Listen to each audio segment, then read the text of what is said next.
Assalamualaikum warahmatullahi wabarakatuh. Hello everyone, my name is Fergie Atthariq and I'm from Electrical Engineering of University of Indonesia from Wireless Communication and Network Convergence class.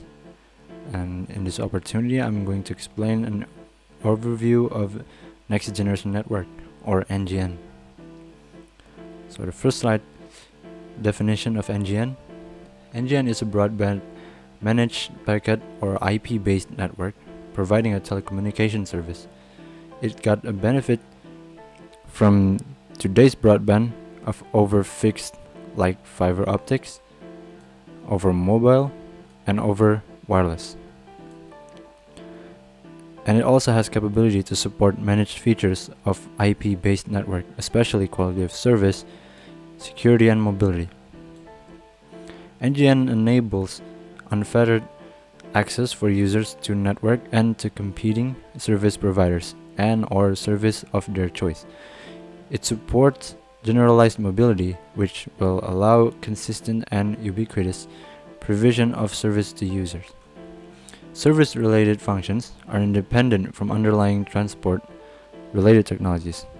What this means is, say for example, we are buying things from Amazon. Ordering the item itself is service-related functions, while the data of us ordering that specific item is transport-related technologies. So, NGN has three key principles. First one being open architecture. Open to support services creation, service updating, and incorporation of service logic provisioned by third parties and also support distributed control, as well as enhanced security and protection. Basically, it's making another third party as the service to connect between users and the third party service provider. And the next one is independent provisioning. Service provision process should be separated from network operation by using distributed open control mechanism to promote competition. And the third one is multiplicity. The NGN function architecture shall offer the configuration flexibility needed to support multiple access technologies. Basically, it makes the service more flexible so that the provider can handle more users. Basically, it's like multiplexing. There are several NGN features that and I stated some here. First one being packet-based transfer. Second one, separation of control functions among base station control, callerizations, and application. Decoupling of service provision from transport. Support for wide range of service based on service building blocks. Broadband capabilities with end-to-end quality of service. Interworking with the legacy network via the open interface. Generalized mobility.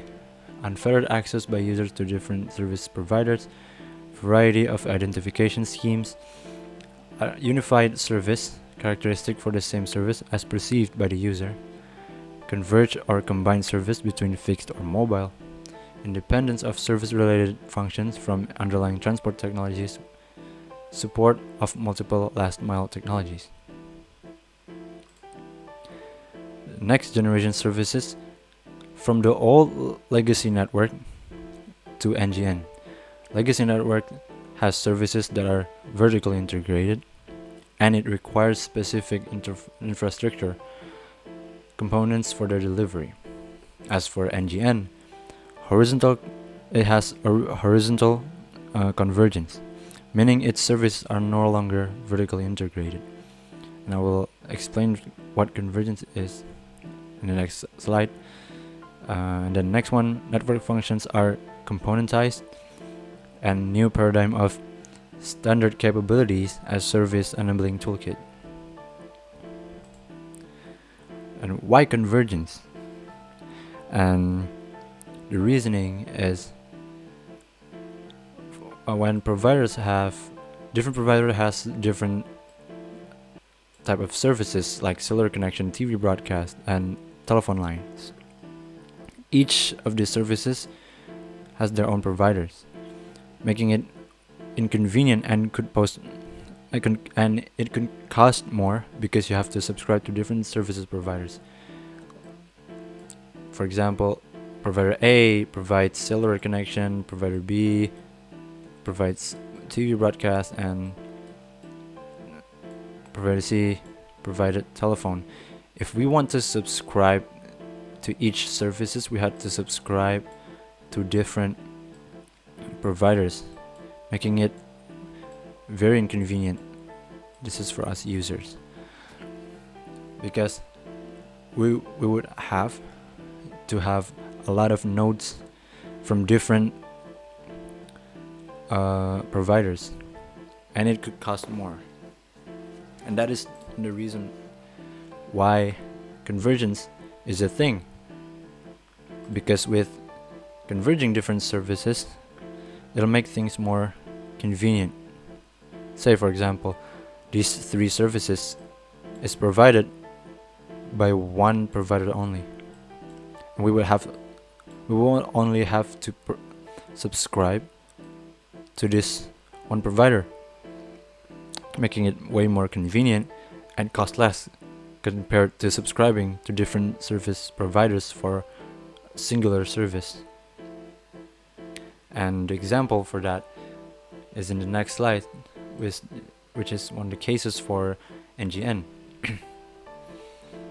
We can see the comparison between the old legacy network and the NGN. Legacy network has a lot of connections. As you can see here, it has a lot of connections. It has a lot of nodes, and it also has a lot of regions. For example, this minus 5.5k sites, minus 2k sites, etc. And it would cost more compared to NGN. The reason is because they would have more connection to different offices or different locations for each different type of services, like PSTN, ATM, and other services. On the other hand, the NGN has way less connection, with the reduction number of nodes offices for around 30 to 40%. And it only has a few regions as well, and way less connections. And all the services are also converged, as you can see right here, making it way less expensive. And thank you for watching, and that is all from this brief explanation of NGN Overview, and wassalamualaikum warahmatullahi wabarakatuh.